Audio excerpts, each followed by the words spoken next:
Chcete nabídnout návštěvníkům webu poslech vašich textů?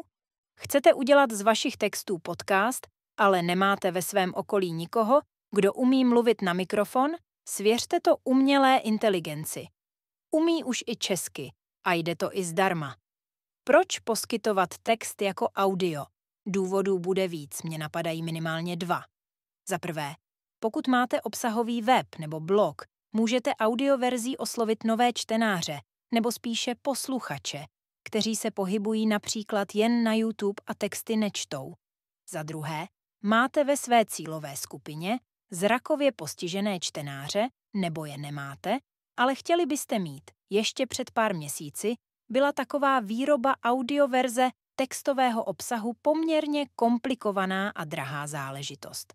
Museli jste najít někoho, kdo umí mluvit na mikrofon, aby se audioverze dala vůbec poslouchat.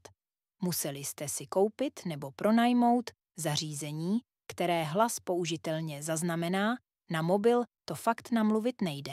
Museli jste umět záznam sestříhat nebo najít někoho, kdo ho sestříhá a dá do formátu, který nahrajete na zamýšlenou platformu.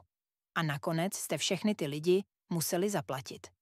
Takže udělat audioverzi jednoho článku mohlo snadno vyjít i na tisíce korun. Tomu je ale konec.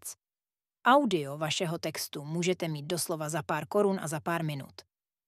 Nechte audio namluvit umělou inteligencí od Eleven Labs. Pokud nevěříte, tak zaměřte na web elevenlabs.io a vyzkoušejte si zdarma možnosti tohoto nástroje. Přímo na titulní stránce si můžete nechat namluvit 333 znaků a udělat si představu o tom, jak nástroj funguje. Na výběr máte asi 30 mluvčích s různým hlasem a projevem. Dobře zní třeba Matilda, ale bacha na její omezení, viz dále. Co umí tarif zdarma, většina podobných služeb obvykle nenabízí zdarma nic moc použitelného, což je logické.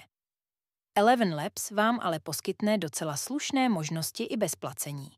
V tarifu zdarma si můžete každý měsíc nechat namluvit 10 000 znaků, což jsou třeba 2 články na blogu. A to může někomu bohatě stačit. Proti placeným verzím je jediným výrazným omezením to, že můžete najednou namlouvat jen 2500 znaků. Pokud je text delší, musíte ho udělat po částech a výsledný záznam spojovat z více souborů. Při namlouvání kratších textů ale toto omezení nevadí. A při použití varianty zdarma byste také měli uvádět, že audio vzniklo s pomocí Eleven Labs a odkázat na něj. Co umí placené tarify? Nejlevnější placený tarif stojí $5 a v době psaní článku běží akce, že první měsíc je za $1. Zaplacením tarifu si zvýšíte počet znaků, které lze najednou načítat na 5000. To už stačí na středně dlouhý článek a nemusíte pak nic spojovat. Stáhnete výstup jako jeden soubor, umístíte ho na YouTube a hotovo. Tento nejlevnější tarif vám umožní měsíčně namluvit 30 000 znaků. Podle výpočtů na webu by to mělo být asi 35 minut audiozáznamu. A součástí tarifu je i licenc pro komerční použití. Nemusíte už odkazovat na Eleven Labs. Následují tarify za $22. V akci je první měsíc za $11, kde máte měsíčně 100 000 znaků, což jsou podle Eleven Labs asi 2 hodiny záznamu. Za $99 máte 500 000 znaků, což je asi 10 hodin záznamu, a za $330 2 miliony znaků a 40 hodin záznamu. A pokud je vám to málo, můžete si domluvit individuální plán. Tarify se liší ještě počtem uživatelsky upravených hlasů. U všech mluvčích si můžete měnit různé parametry toho, jak mluví. Na kompletní srovnání tarifů se podívejte sami na web. Na co si dát pozor? Služba vám nemilosrdně sebere předplacené znaky kdykoliv, kdy spustíte generování audia. Doporučuji tedy vyladit si hlas na nějaké kratší větě, abyste pokud možno nemuseli přegenerovávat celý článek o 5000 znácích, protože pokud se vám výsledek nebude líbit a spustíte generování znovu, přijdete o dalších 5000 znaků z tarifu. A taky bacha na to, když vám u nějakého hlasu doporučují změnit model. Hlas trénovaný v jedničce se totiž chová ve dvojce hodně divně. Třeba Matilda mi během namlouvání článku málem usnula a na konci už jen šeptala. Na podpore mi poradili právě to, abych nevybírat hlasy trénované na verzi 1 do verze 2.